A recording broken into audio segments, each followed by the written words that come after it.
Hi there, and welcome to Enterprise Software Innovators, a show where top technology executives share how they innovate at scale. In each episode, enterprise leaders share how they're driving digital transformation and what they've learned along the way. I'm Evan Reiser, the CEO and founder of Abnormal Security. And I'm Saam Motamedi, a general partner at Greylock Partners. Today on the show, we're bringing you a conversation with Diane Jurgens, CIO of the Walt Disney Company. Disney is one of the preeminent media companies in the world, pioneering innovative entertainment experiences in film, TV, theme parks, and more. In this conversation, Diane shares how Disney has digitally transformed their theme parks to create magical guest experiences, cutting-edge technologies that are reinventing film production, and her best practices for building a culture of innovation. Diane, before we dive in, just wanted to sincerely thank you for joining. We've been looking forward to this for a long time, so I appreciate you making the time. I'm looking forward to it too. Cool. Well, Diane, maybe to start off, do you mind sharing a little bit about some of your background, your role at Disney? Sure. So Diane Jurgens, Chief Information Officer for the Walt Disney Company. And you probably know a lot of our products if you've been to the domestic parks, Walt Disney World, Disneyland Resort, or Disney California Adventure. And we have international parks as well. Lucasfilms, Marvel, Pixar, ESPN, ABC. I mean, the list goes on. And most recently, our streaming businesses with Disney Plus, Hulu, and ESPN Plus. So I've been at Disney now 2 years. I've come from a background of automotive and 20 plus year international career. And so I'm just having a great time. Love working at Disney.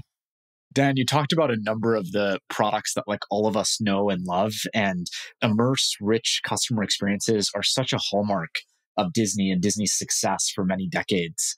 I'm curious, how does Disney approach digital transformation in the context of these customer experiences and to ensure the success of these experiences? Well, I think it first starts with storytelling, which is a heart of our company and has been for our 100-year history. And so really digital or technology is to enhance that story and not get in the way of it so that our customers, our fans, our guests are really thinking about the story and the experience, and technology is an enhancement after that. Recently, I was in our Walt Disney World park, and it was a great example of Magic Band Plus.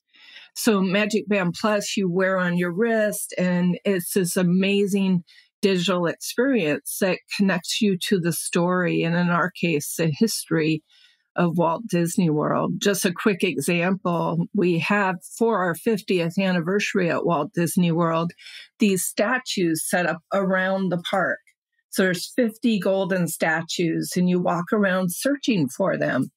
And so digitally, we know we're connecting with RFID, but little kids and 80-year-old grandpas, they're just knowing they have this magical thing on their arm that's doing haptics and lights and making statues talk. So there's so many ways that we can connect stories and our customers to our digital technology without them even knowing how it works. That's an incredible example of rethinking and reimagining the customer experience, right, through kind of new technology. Do you mind sharing maybe other examples of how Disney is uniquely using technology to create some of these reimagined experiences? Going back to parks, Genie Plus, it's an amazing experience where you're using a digital or an AI capability. We have you share, what do you want to do? What are your favorite characters? Do you like Marvel or Star Wars? What experiences and shows and food do you want to experience during your day? And then Genie Plus will recommend what is your best Disney day. And it adapts for you throughout the day that you're in the park. You get maps to attractions. It shows you how to get the most out of the park. Where are the lowest waits and lines, for example? So a really magical experience using technology. Another one is, as you mentioned, in our studios, we now do a lot of our filming on stages we call Stagecraft, an invention with industrial light and magic. And so it's this integrated virtual production environment. In traditional movie making, you'll construct a physical set, but then you might film to a green screen. Well, with Stagecraft, rather than doing that virtual post-production, it's displayed live. So you have these physically constructed partial sets that allow the directors, the actors, and the camera operators to position. But then you have the virtual reality, a much more expansive set with models from different cities. You can put different countries, even different worlds, and shoot live to that. And so a stagecraft where you would have shot looking at green screens, now it allows actors to see and visualize what they're actually shooting in. And it's really unparalleled creativity to render this in real time, photoreal virtual sets. I mean, it's really amazing to see. And you've actually probably seen some of our productions that leverage Stagecraft and didn't know it, whether it was Rogue One or Star Wars Story. We've had Emmy Award-winning episodic series such as The Mandalorian, How I Met Your Father, The Old Man. If you've seen any of those, you would have seen Stagecraft technology at work. Those are such interesting examples. And one of the things I was reflecting on is Disney's surface area of interaction with the end consumer is so broad and rich that there are so many opportunities for technology to play a role. Like, I love The Mandalorian. I had no idea about Stagecraft, so it helps me put that whole experience into a different context. Are there other examples that our listeners might find surprising and interesting around the ways Disney's using technology? There's some simple ones, actually, that are quite surprising, starting again in parks. If you think about Wi-Fi and base stations, if you walk around any of our theme parks, you'll be hard-pressed to find any technology that's apparent. So we do a lot of theming. We work with our Imagineering teams to actually build technology into the attractions in a way that it's not visible. And so you'd really be surprised how much technology is around you as you're walking through the park. And then there's some other things that absolutely delight our visitors.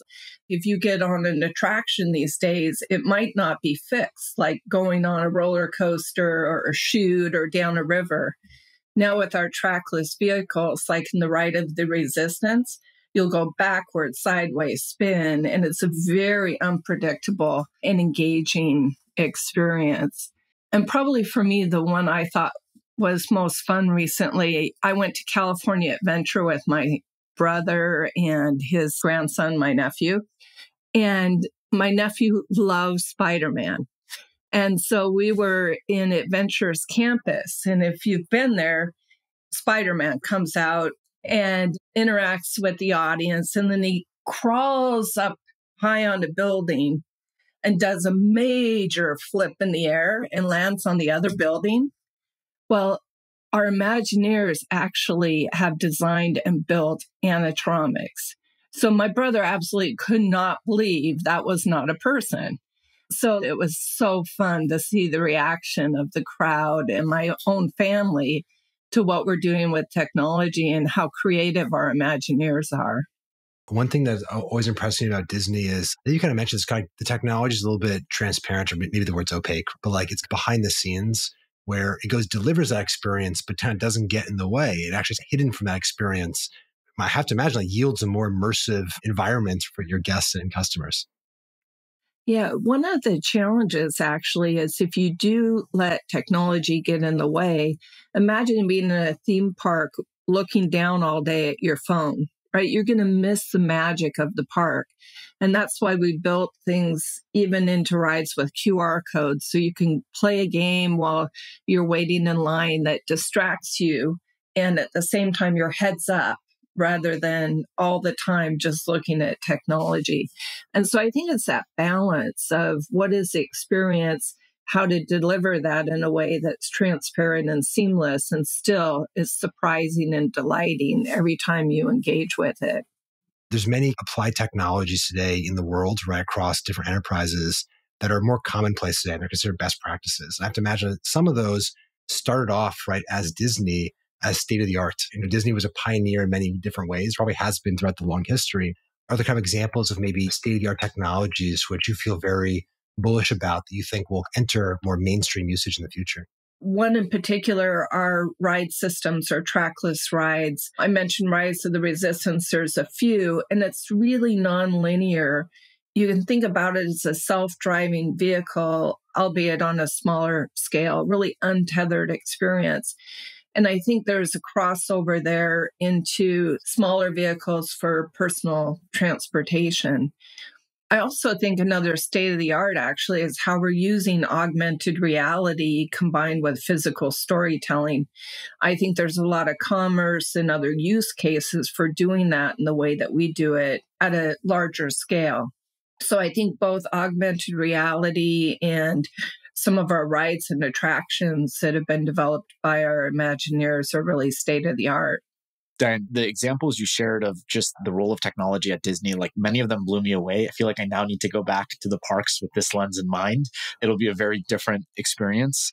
It'd be super interesting to understand how you as a leader have built and cultivated a culture of innovation and maybe some of the specific practices that you've put in place that you think differentiate Disney and enable Disney to have and see this impact from technology. I will start with a couple specific to my team, but then expand it beyond because we have accelerator programs for technology that really reach across the company. Specifically for my team, I believe giving people time to innovate is really important. Our 2022 Innovation Challenge, for example, really encouraged our team members to submit ideas. And then it was really self-curated. We could go on, we could vote, we could ask questions. And so that curation process lasted a couple of weeks. And after the voting, then a team got together cross-functional and looked seriously at all these ideas for business value versus ease of use, cost, a bunch of dimensions. And then from there, we pared that down. Those projects, those teams now have commitment from myself and my leadership team to give them the space, the resources to go make those ideas real. And by the way, it may not be them. They may be handing it off to other team members, which also brings our teams together to work in different ways. So that's really exciting to see the energy behind that innovation culture. I also believe recognizing things you want people to do. So every quarter, I have CIO awards, and 2 of the 5 categories are really focused on innovation. One category called Create the Future, and the other category called Think Big. So as people do innovative things, they get recognized for that on our town halls. And we had 64 nominations last quarter for these CIO Innovation Awards. So it's pretty cool to see how the momentum is building, and you just allow people to have that freedom to innovate, and it's amazing what they do. And then probably more broadly across the company, we have a program called the Accelerator Program, and this is how we work with external companies, specifically startups, and seeing what startups do, bringing that energy and that innovation in really also has a ripple effect within our teams on what's possible. I have to imagine that Disney is so broad, right? There's so many different ways you engage with customers. There's probably just hundreds and thousands of different technologies there. I have to imagine it's hard to stay up to date on all of them. I know you've had great partnerships with technology startups. Do you mind sharing like any novel approaches or practices in terms of how you collaborate with those startups? I mentioned the Accelerator Program run by 2 of my colleagues, David Min and Bonnie Rosen. And we start first by vetting a large number of startups. And we usually each year choose a different theme. This year was Web3. And out of those companies, they narrow it down to a smaller number. And then as senior leadership, myself, the CFO, CEO, and the leads of our business units, we get together and we listen to their pitches on their technology. And out of this, usually it's in the summertime, we connect these startup companies. This year, we narrowed it to 6, to executive sponsors in different business units. And that gives them meaningful feedback on the applicability of their technology, but also some coaching and mentoring on how to work with large companies like Disney. This culminates in what we call Disney Demo Day, in early October, November timeframe usually. And by then they have actual real proof of concepts. In fact, in early October this year, we launched Disney Music Emporium, a virtual experience, an immersive online store that was one of these startup companies in the accelerator program helped us do. It goes from big picture thinking to connecting them to practical problems with executive sponsors to demo days that often lead then to commercial opportunities with the Disney company. One other question, Diane, I'd love your perspective on, which is a theme that we talk about often on the show with our guests is this concept of customer centricity. And as it relates to innovation and digital transformation, really building with the customer in mind. And I'd say like the examples you gave of how Disney leverages technology are some of the best I've heard on the show. And I think the reason why is not just that they're so delightful and interesting and surprising, but they really start with the end experience that you're trying to create for the guest or the viewer, and then take the lens of how can technology enable that versus starting with technology. And I feel that approach at Disney is very unique. For other technology leaders listening to the show, are there any lessons you can share? Like, how do you build that customer centricity and empathy into your team, and lessons you can share around that? So, first of all, I'd say 100% of the people I've met in my 2 years at Disney love working for Disney, right? So we have parks technology teams, we have our streaming technology teams. They use and enjoy and love the stories. And so that connection to purpose and connecting to our customers, it's us too. And I think that the joy you get when you get it right is huge. I was at D23, which is our customer base. It's Comic-Con for Disney fans. And in September, you cannot believe the energy of the people who enjoy the Disney brands across Star Wars or Lucas or Pixar or games, and to really get the energy. And I think that's 100% the focus of everybody who comes to work at Disney is how to delight that storytelling.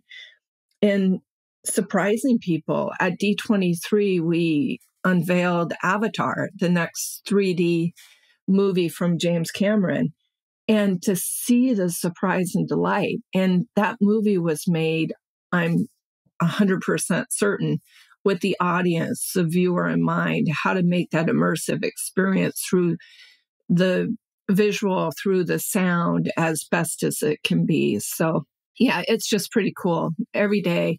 And I'd say internal as well, we view our cast members, our team members, we want those same magical experiences, the awesome way that we use technology at work to collaborate, to empower ourselves, and then also the security element.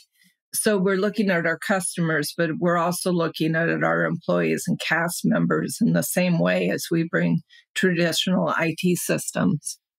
That's amazing. Okay, we let you spend the last 5 or 10 minutes doing more of a lightning round format, just looking for shorter answers. Saam, do you want to kick it off? Absolutely. Maybe to start, Dan, what does success look like for a CIO? 2 measures I use. The first is resource allocation.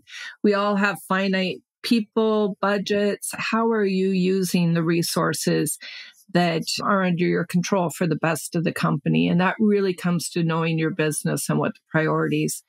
I think the second one on a personal note is, where are you at in your learning journey? How are you staying ahead and how are you spending your time? Maybe kind of the other side of that question, especially for maybe listeners that are aspiring CIOs or kind of just stepping into a new executive role in technology. Are there maybe areas you think CIOs or maybe CTOs can risk maybe underestimating the importance of? One of the things I said midway through my career was I would never report to a CFO because I didn't want to be treated as a cost center. And I think we can't underestimate showing the value that we're bringing every day to the business. By the way, I report to a CFO at Disney. And so first of all, never say never. But the important part of that is that she recognizes that technology is an enabler for the company and doing our business. So I'd say don't fall in the trap of being treated like a cost center. Flip it around and think about how you're adding value to the business. Yeah, that's great advice. What's a common mistake you see a new CIO or IT leader make? Thinking it's about technology. My number one rule is know your business. And I learned that from a mentor of mine early in my career. He had 5 keys to success. And the first one was know your business. So I remember walking into his office and he said, "So what did you learn about the business?" And I started talking about supercomputers. And he goes, "That's not our business. We make aircrafts and satellites. What did you learn about the business?" So I'd say keep it focused. We're here for the business, not for technology. That's a fantastic answer. Yeah. It is. And it resonates with me because I've made that mistake many times in my career. So maybe more on the personal side, is there a recent book you've read that's had like an impact on you? And if so, I'd love to hear why. Well, I'm rereading a book right now by our CEO, Bob Iger, called Ride of a Lifetime. And the first time I met Bob, I told him that I had read the book. That's why I came to Disney. Along those lines, Pixar Creativity, Inc. by Ed Catmull. That's a great book. I'd say the one I'm reading most currently is called Investments Unlimited. Now, don't laugh. It's called a novel about DevOps, security, audit compliance, and you'd think that's a sleeper. But it actually is about 150 pages, and it just brings back in novel form some of the things as CIOs we need to keep forefront. It's cool to invent technology, but you got to be compliant. It's got to be secure. And they make the mundane topic pretty interesting. Yeah, that sounds great. What do you think will be true about the future of technology's impact the world that maybe most people feel like it might be science fiction today? I think this idea of being untethered from phones or physical devices, but still having access to the world's information, to controlling devices. You know, if I look back 10 years ago and you had told me my 86-year-old dad is sitting in his armchair, turning lights on and off, choosing entertainment, watching his security cameras, I would have thought that was sci-fi. And here we are, somebody whose technology not advanced, controlling a lot, but still through his phone. I think eventually you won't have to do that. It will feel like somebody's there watching over you, helping you as a virtual assistant. I don't know, it sounds corny, but I think that's going to be cool. It does not sound corny. It sounds really cool. And I have a feeling that you're going to be right on this one when we look back.